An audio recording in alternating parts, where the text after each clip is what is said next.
Bismillahirrahmanirrahim. Soal impian, cita-cita, kepengen memiliki apa, jadi siapa, emang bisa terkait dengan afirmasi, visualisasi, dan imajinasi. Jadi bagaimana kemudian afirmasi kita, bagaimana kemudian visualisasi kita, bagaimana kemudian imajinasi kita. Tapi segitunya pun kita nggak boleh menuhankan nggak boleh menuhankan pikiran, apalagi benda-benda, sehingga kemudian melupakan keberadaan Allah Subhanahu wa Ta'ala.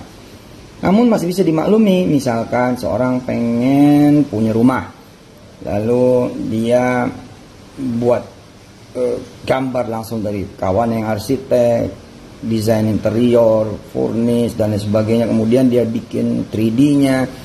Dan itu menjadi sebuah afirmasi, visualisasi, afirmasi, visualisasi, imajinasi, supaya dia bisa punya rumah. Atau dia pengen punya mobil, dia beli mainan, kemudian dia taruh di lemari, dia liatin terus, kemudian dia bawa pada doa-doa, pada sholawat, dan kemudian dibangun impiannya, lalu kemudian mobil itu menjadi kenyataan, motor sport dan lain sebagainya.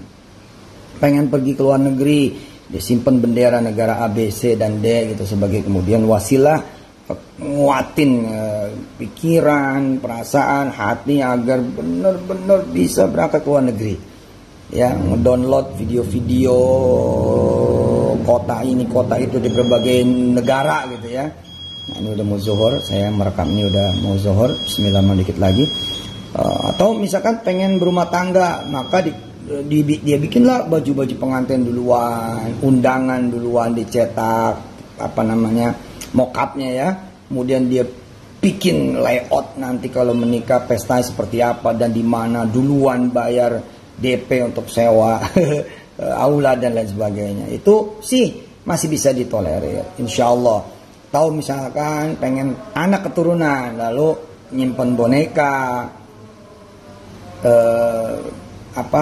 yang kemudian mengafirmasikan, memvisualisasikan, imajinasi bahwa besok ia bukan lagi boneka, ia menjadi sebuah anak yang memang dirindukan. Kemudian kamar dirubah menjadi desain anak, mainan-mainan anak-anak dibeliin duluan, pernak-pernik bayi semua dibeli duluan. Itu sih masih oke. Walaupun nanti di dalam kebendaan yang sifatnya kayak boneka ini terjadi lagi pertentangan banyak di kalangan ulama. Mayoritas mengatakan memang haram kalau bentuknya menyerupai manusia banget atau makhluk hidup, wallahu alam bisawab. Tapi saya pribadi masih mentolerir lah gitu ya, sebagai sebuah bagian dari ikhtiar, misalkan memiliki anak keturunan buat yang belum punya anak keturunan. Dan sebenarnya ada cara yang lebih hebat daripada itu, yakni apa? Ngangkat anak, ngangkat bayi. Iya. Kemudian ngasuhnya sehingga terjadi sentuhan feromon, sentuhan energi, sentuhan kemudian perasaan, akhirnya mengubah hormon sang bapak sang ibu, lalu bisa punya anak keturunan. Itu.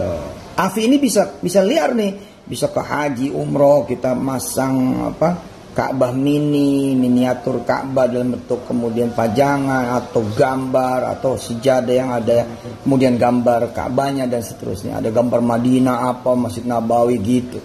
Ya, terima kasih banyak. Mudah-mudahan semua kita dihindari dari perbuatan musyrik ya, perbuatan yang menduakan Allah. Semua dikembalikan pada Allah Jalla Jalaluh. Dan mudah-mudahan sih nggak ada yang perlu perantara karena kalau kurang hati-hati juga bisa bahaya. Allahumma shalli wa sallim wa barik ala sayyidina Muhammad wa ala ali sayyidina Muhammad. Alhamdulillah rabbil alamin.